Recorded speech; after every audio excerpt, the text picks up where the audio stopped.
Hello, and it's James Woodburn here, publisher of Fat Tail Investment Research, the company behind the awesome daily investment letter, Money Morning Australia.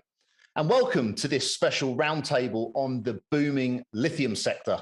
Now, today, joining me via Zoom are three market experts to help you try and navigate what's next from here. Now, we have small stock trader and investor Callum Newman. Hi, Callum. Hello. Now, Callum's someone who's been closely following this sector. He wrote an extensive report on the previous lithium mega boom back in 2016 and covered a whole host of ways to trade it. And in fact, Callum has a special takeaway for you today, one lithium stock to avoid at all costs, and one you could probably look to buy and hold probably for the next 10 years. Now, we've got more on those to come. Then we have Selva, my good friend Selva Fregado, joining us from Marbella in Spain. Hi, Sel. Hey.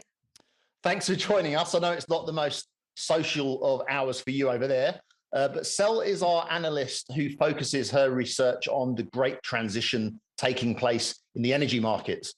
As we know, battery technology is a huge part of this, and lithium is a huge part of battery tech and other things. And then finally, we have, but last but not least, we have my good friend Greg Canavan in the mix. Now, Greg is editorial director here at Fat Tail Investment Research. Hey, Greg. G'day, Woods. How you going? Yeah, good, mate. Now, while Greg's not necessarily an expert on the lithium sector, he admits that himself, he is an expert in markets and stock values. And seeing as we are 18 months into a monumental boom in lithium as a commodity and the direct stocks involved in it, I figured his take will be vital in asking and answering some key questions like, why is the market booming? How far can this boom go? Can the stocks in this sector go any further? Or is the rug likely to be pulled? Which stocks look good opportunities still? And which ones should you stay well clear of? And what about the big picture? Now, all these are important and timely questions, especially if you found yourself looking into this sector for investing ideas. And I assume you have, because you've read our awesome accompanying report to go with it. So let's get to it. Greg, I'd like to start with you, if I may, just from a very broad market perspective, as someone with no real subjective view on this story. I'd like to highlight an intriguing fact from the Money Morning report that we published. And if you read it, you'll know what I'm talking about on this. But in 2021, 8 of the top 10 performing stocks on the All Ords were in fact lithium stocks. Now, from a value perspective, and with no other info, does that make you nervous or does that make you cautious? Probably both. So to put some context around that question, I'm generally a skeptical investor, and when things are popular and when things are doing very well, I like to look into the detail behind that to see what the fundamental drivers are. And often in any speculative boom, there are solid fundamental drivers that push prices higher. But then there's a point where the prices depart from those fundamentals and you get into a bit of a speculative blow off. So if we go back and have a look at the lithium market, and we'll probably talk a bit about the breakdown in the different types of lithium, but just in general, the lithium market has exploded in terms of the price, the commodity price over the past 12 months. And you're looking at price rises anywhere from 400 to 500% in the underlying commodity price. So of course, that has turned a lot of companies into looking for lithium. So I've seen lots of instances where smaller explorers are out there looking for things. They might have a small lithium patch, and then they're all of a sudden starting to look for lithium now. So, and that's just how these markets work.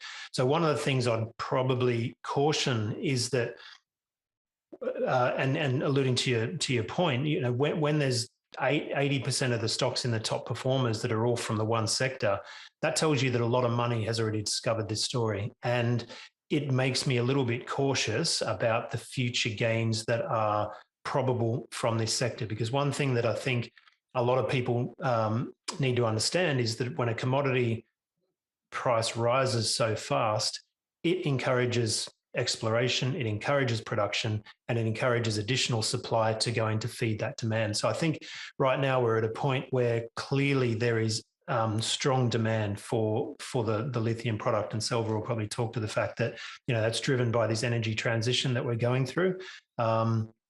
But if you look at some of the bigger stocks, and we can maybe talk about those in a short time as well, they're starting to really churn out large tonnages of production over the next couple of years, and the profitability and the profits these companies are going to generate on the back of this large production are quite substantial. So my contention is that the prices that you're seeing at the moment won't be sustained, because it's going to bring in additional supply, and that'll push the underlying commodity price of lithium back down to probably a more sustainable level.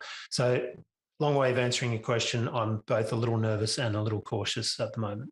And Cal, what about you? I know you followed the last lithium boom, and when I say that happened over a period of 3 years. I think it started in 2015. It collapsed in 2018. Are you seeing parallels there? Is this time different? Well, certainly parallels in the sense that the stock rises have been really big and really fast, as they were in the early days of that initial boom. Back then, we didn't have the same level of producing assets that we do now, and development that's since gone in. But I think this time is a little bit different, although those are dangerous words and famous words in markets. This time is different in the sense that Europe and the USA have come on board with the electric vehicle trend and the renewable energy trend in a bigger way than they were back then. So I do expect this to last longer, this overall trend, than it did in the first phase of the lithium explosion, if you like. And Sel, what about you? What's your take on this initially? I know you have a much you're looking at it from a longer term perspective. You see this is where the world's going, and lithium is going to be a pretty important factor in that. Would that be correct? Yeah. That's right, definitely. I mean, lithium is one of the most critical components of the EV supply chain, and there's been a lot of research on alternatives and changing, but nothing so far will replace lithium at the moment. So, I mean, what's been happening, basically, in short, is that demand hasn't kept up with supply. So we've had a big increase in supply in demand. Sorry. One, because governments are really pushing to get rid of petrol cars, and they're actually setting deadlines. And we're seeing a lot of investment in EVs and infrastructure. I mean, just recently, the US pledged, I think, $7.5 billion on EV chargers, just to create a network of EV chargers. We're also seeing falling battery prices. So that's happened pretty quickly, where we've seen about 1,100 in 2010. There were about $1,100 US per kilowatt hour, and that's come down to 132 in 2020. So that's a pretty big decrease in battery prices. And also EVs, we're actually seeing a lot of EVs coming, being sold. No, I think 2021 it was 6.3 million, which is double of 2020, which was 3.3, and then it's triple of what was sold in 2019. So we've seen EVs, and most of those EVs are being sold in China and Europe. So that's driving the EVs. So I mean, this is a really fast mega trend. It's exploding. You can make a lot of money out of it, and we will need a lot of lithium for that. And roughly, so I was going to ask, how much lithium is involved in like a car battery? Like, what depends on the mix. There's a lot of different mix. I think it's about 8 kilos for the lithium. I think lithium ferrophosphate, but it varies on the mix. So that's what the different mixes are. They just mix different components and different amounts of lithium. Russell Napier, he once said that investors spend 90% of their time thinking about and forecasting demand. So what you're talking about is that there's going to be a lot more demand, but they don't necessarily. And he said, but they only spend 10% of the time thinking about supply. Do we know when supply is likely to meet demand? Because that could suggest the kind of the hot air coming out of the sector, right? I mean, JP Morgan said that you'll see a deficit in supply until 2030. That's what they're expecting. And the IEA, the International Energy Agency, also said that you'll need 40 times the amount of lithium by 2040. Last year, it was pretty interesting because you saw a big frenzy between car makers and battery makers just to get lithium supply. So you had bidding wars. You had bidding wars between CATL and Ganfeng Lithium, where they were trying to buy millennial lithium, and it looked like cattle had won, and then at the last minute, someone else came in and actually snatched it off them. You've had gold miners, Chinese gold miners, getting into lithium, buying new lithium. So you've had a lot of different, just people getting into the market, just trying to get supply in. You mentioned 2008 and the boom in 2018, pardon, and that, I think that's a bit different. Also, I agree with Carl. Prices are now higher than in the high in 2018, and you've seen the ramp up of EVs, but it's actually kind of funny because the highs that you had in 2018 have actually played a part in this lithium boom, because lithium miners actually got burned in that boom. They've actually been more cautious in increasing supply this time.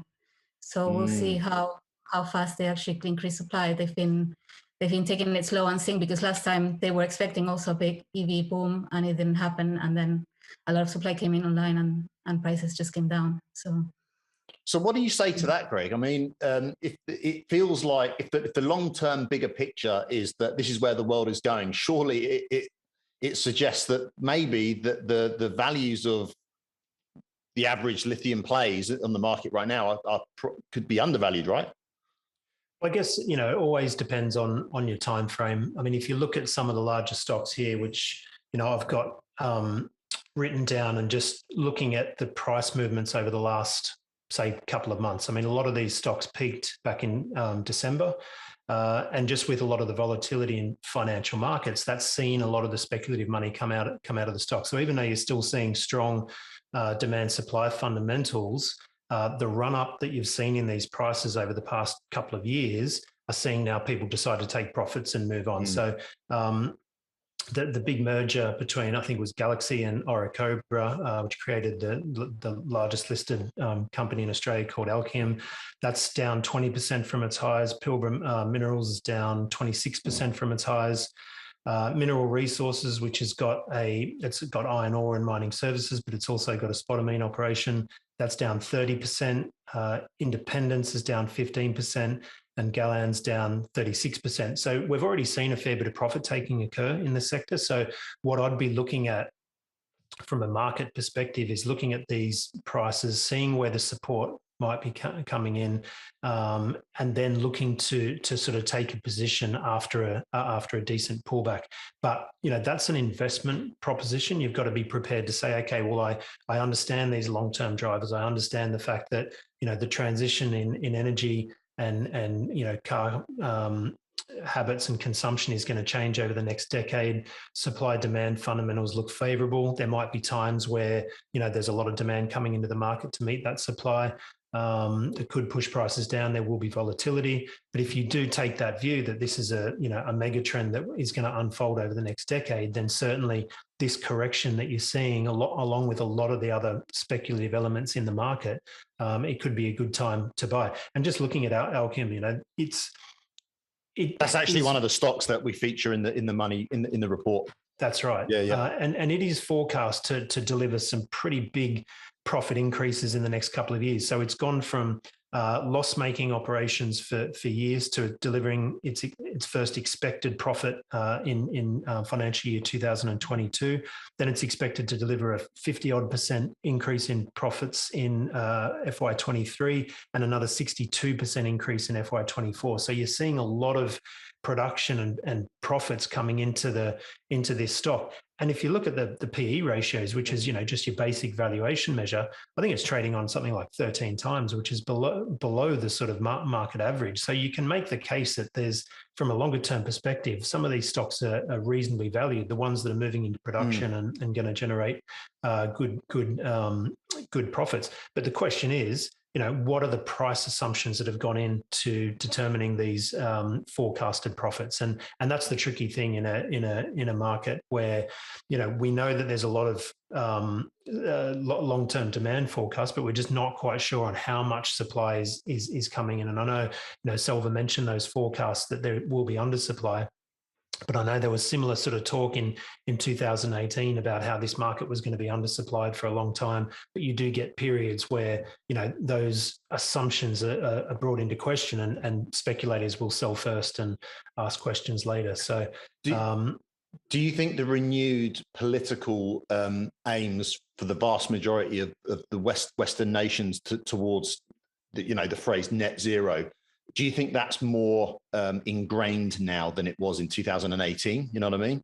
I certainly think that's the case. But, you know, I would also say it's one thing between saying, you know, we want consumers to move towards electric vehicles and actually getting people to make those purchases anyway. And I generally think those things will take a long time. And, you know, my personal view is this, you know, net zero by 2050, they're lovely things to say when you're a politician who's not going to be around in 2050, and you're trying to get the vote and trying to, you know, tell your electorate you're a caring politician that cares about the environment. But there's, you know, economic imperatives and economic difficulties that say getting to those levels is going to be much harder than we're currently expecting to be.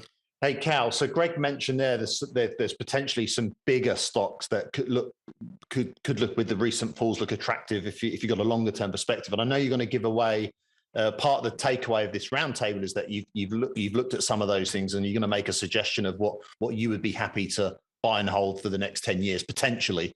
But what about you? You do tend to focus on the smallest end of the market, don't you?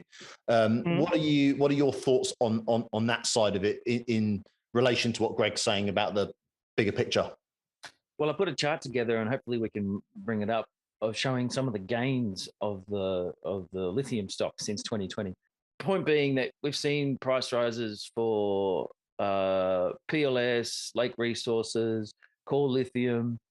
These are some of the common names, between 1,000 and 2,000%. So as Greg alluded to before, already the bright outlook for lithium is very much baked into these stock prices already. And I'll draw your attention to another commodity, which was gold, which had a similar run up, the stocks, from about 2018 to August 2020. And even though the gold price in Aussie dollars has not gone down since, the gold stocks have, because the market had already run up, had already priced in the high price of gold. And the way the market works is, it runs ahead of the reality that it thinks it's coming. So in my view, there's a lot of, even though lithium itself has a bright outlook, the stock market has already priced a lot of that in. So I want to find other ways, asymmetric ways, to come into this trend for the moment, because I don't want to be too early looking to buy the dip, if you like, because usually markets go lower than you think. And that's certainly been true of gold, and I expect it to be true of lithium stocks. So well, I was going to say, I just wanted to point out, I think it's worth making the point that, you know, for those viewers that might be new to the markets, is that the stock market is always pricing in stuff 6 months down the track. So whatever you're seeing in the market now, whatever is out there in the news is in the price. And more often than not, when you get a speculative boom like we've seen in lithium, there's a lot of optimism already priced in. So it's not necessarily about what's happening right now, but the market is starting to look at what's potentially happening 6 months down the track. And just to Cal's point, you know, there could be a situation where the market is starting to say, okay, a lot of these mines have completed, a lot of the investment over the past 5 years is now coming to fruition and creating the production.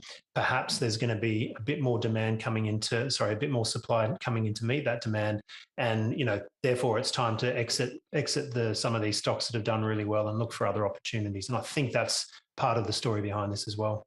Well, why don't we just have a little chat about other opportunities then? Because EV automakers, just to take one example, that they need things like lithium, but they also need cobalt, they also need nickel, they also need copper, graphite for batteries. Are investments in those areas where the next opportunity potentially might be? What do you think, Sel? I'll start with you. For me, graphite is very interesting because lithium is part of the cathode part of the battery, right? Graphite, and there's a lot, as I said, there's a lot of research going into it. There's like the mix of the battery is not really set in stone. But with the anode, with graphite, which is part of the anode, is negative part of the battery. that is pretty much graphite, and that seems to be there doesn't seem to be much debate about that, how that's going to stay. And you need a lot of graphite. I think each EV has about 70 kilos of graphite.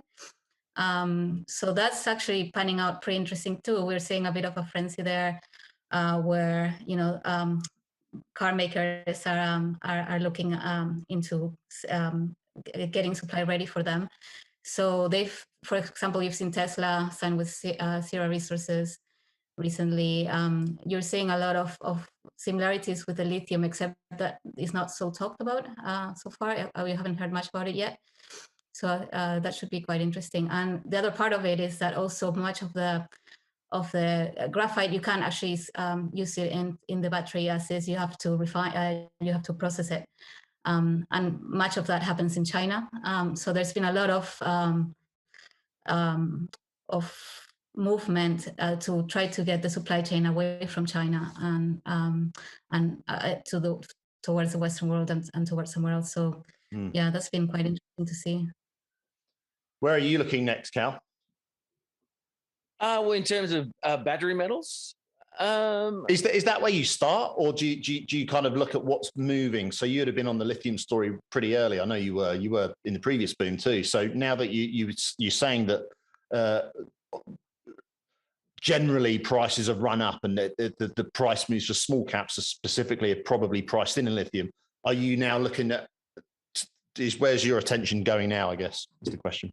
In terms of battery metals, I think there's a niche opportunity, which is the one I'm going to talk about a little bit later. But you have to remember the lithium boom, or lithium itself, is at the head of the battery metal boom. So it's not as if copper and nickel, cobalt, all the ones you mentioned, as if the market is ignoring those. They're all moving together as part of the same thing. So in my mind right now, probably the battery metal theme is a little bit overplayed. So you do have to be a little bit careful, because you got to remember too that this is a new market for those metals, but they still have their old markets. So you have to watch your back a little bit too, that everything's holding up on that front. And then this additional demand we think is going to come and can be met. And then there's also complications. So I was talking to a fund manager yesterday. The miners that are developing these mines actually have to deliver on what they're saying. So perhaps they have a $100 million cost for the mine. They've now got rising inflation with materials and labor, if they can even get the labor. So will they be able to hit their budget targets, or are there going to be cost overruns and that type of thing? And will they get up running when they need? So you do have to think a little bit more specifically and broadly if you're going in for the long term. If you're just trying to ride the momentum, well, we're suggesting that maybe that's starting to cool off a little bit. So you have to take a longer term specific investment approach. And I'm not 100% sure right now is the best time for that. Well, let's, Greg, I'll just get your final thoughts on that before we go on to the takeaways that Cal, I want to get to those, that's probably what a lot of people have turned up for as well. Well, I was going to say, I would agree with Cal, but I guess my comment would be, if you are interested in this space, I think 2022 is going to be a pretty good time to look at taking a position. So we're seeing a lot of speculation unwind out of the markets, and that's due to obviously the Federal Reserve starting to tighten monetary policy. A lot of that's already priced in. You're going to see no new additional fiscal stimulus this year. So there's not a lot of hot money coming into the market, which means that, just the speculative energy is coming out a lot of these stocks. So if you are interested in taking a position for this long-term theme, I think this year is going to be a pretty good time to have your eye on these stocks and or perhaps follow someone who's looking at it closely and be ready to allocate some capital towards it. Because if we do continue, and you're already seeing it, like you're seeing a lot of, and I just quoted some numbers there before, 30% off their highs. If you're in a situation where a stock is down 50% from its highs, but there's a good long-term fundamentals for it, that's probably a reasonably good opportunity to take a position. So for me, it's more about, keep a close eye on the sector. Don't be too hasty to rush in. Follow some people that you think know quite a lot about the sector, and be ready to take some action. Well, let's talk about taking some action then, Callum. So you've done a bit of digging. I gave you a bit of a challenge prior to this roundtable, and I said, let's get one idea for the long term. And what would that be? You're also going to give a pointer of what you should absolutely avoid as well in a market that's run up for a good 18 months. Well, just in terms of avoiding, Greg alluded to it earlier. Whenever you get a boom like this, you get the really small explorers switching from what they were doing previously to cash in on what they see as the latest boom. And I saw that with a little company called Wildcat Resources, which was hunting for gold, and now it's found a lithium project and it's bought into it. So that's coming very late to the party, if you like. Remembering the lead times to go from exploration to a working mine are huge. So in general, I'd be wary of the ones coming late to the party. In terms of an opportunity, as I alluded to earlier, I don't want to go with a standard lithium name. Like, the market is very aware of all the lithium names and where they are in that cycle. But we talked about the battery trends. One opportunity, I think, is a company called Jupiter Mines. Now, they're a manganese producer, which is one of the lesser known battery metals that have a stake in a mine in Africa. Now, that's very cash flow positive. So up until now, they've just paid most of those earnings out as a dividend. But they've got a new management come in recently, and they're going to go looking for battery-related assets. All right, they're going to go and try and acquire probably a lithium stake somewhere, or possibly copper or one of the other battery metals that we know. But they're on the hunt for an acquisition.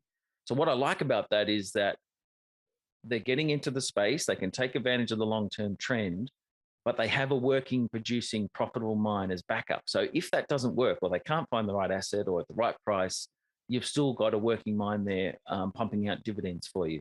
Now, it's off its highs. The previous management and the shareholders had a bit of a kerfuffle. Then we had the weakness in China in the second half of the year. So it's come down a lot. But as Greg alluded to earlier, the start of 22 has been very volatile for the financial markets. But Jupiter itself seems to have found a base. So that suggests to me that there's good buying support at this level. So now we can look to see, can they capitalize on this long-term trend? There you go. That's a nice little idea for viewers to do a bit of further research into. So we titled this discussion "Boom or Bust." What next for the red hot lithium? Should we just round off by just giving your view of where you think it's headed next? Sel, I'll let you kick off.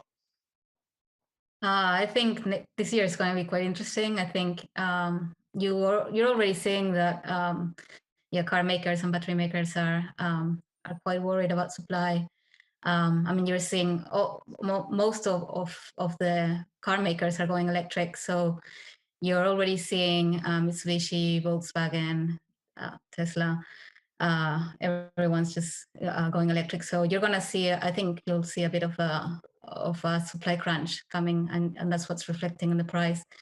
I mean, this is a great opportunity. I think, obviously, as Greg said, you have to be very careful with stock picking, stock selection. But I think it's a great opportunity, and I think it could be quite an interesting long trend to follow.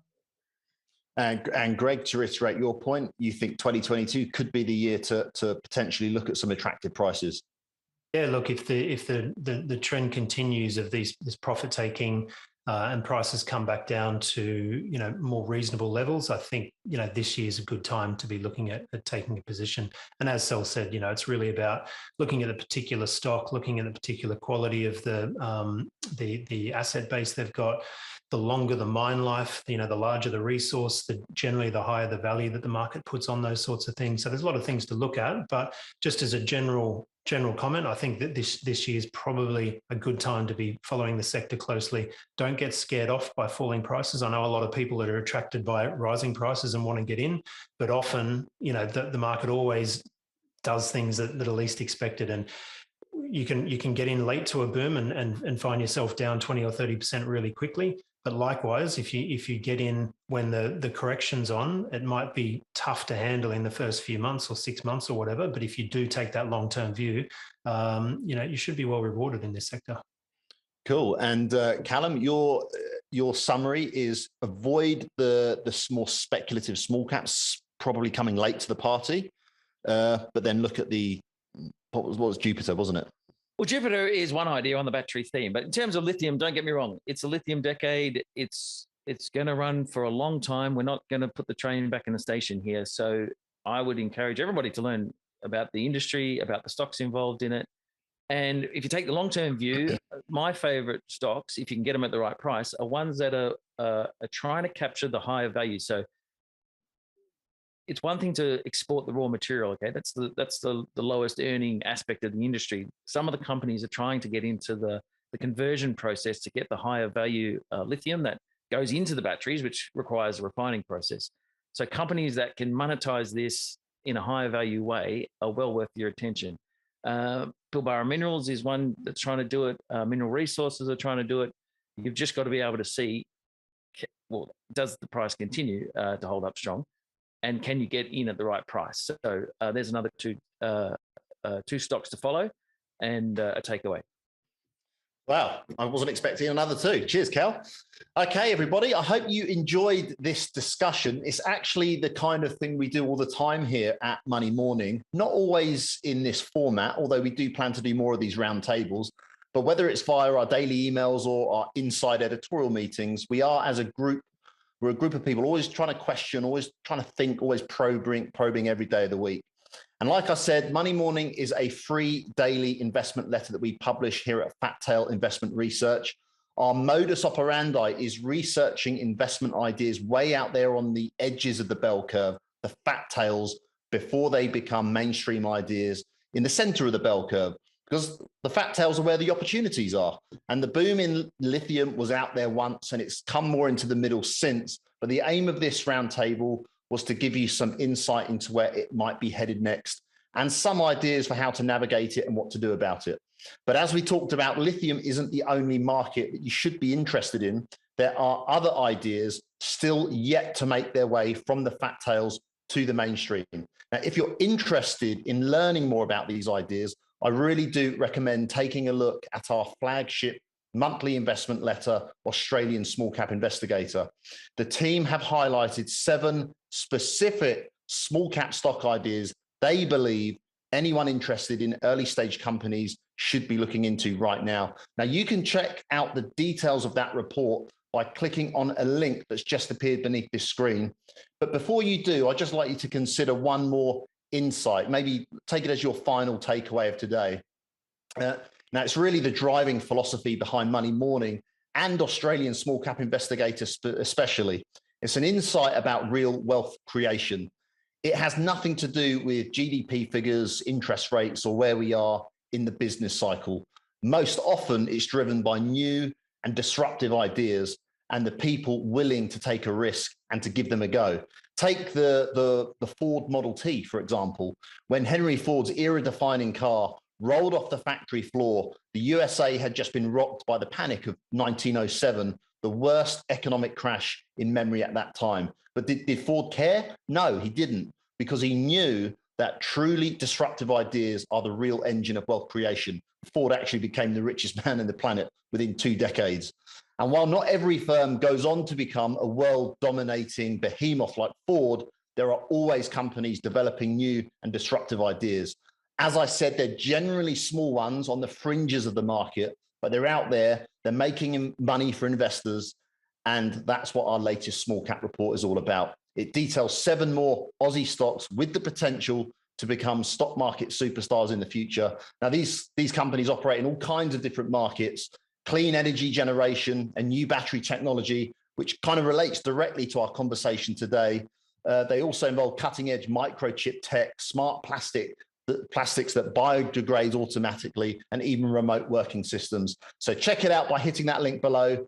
And I'd just like to say thank you for joining us, Greg, Sel, and Callum. Thank you for your insights. It's been great. And thank you at home for tuning in, and watch out for the next edition of Money Morning in your inbox. Thank you.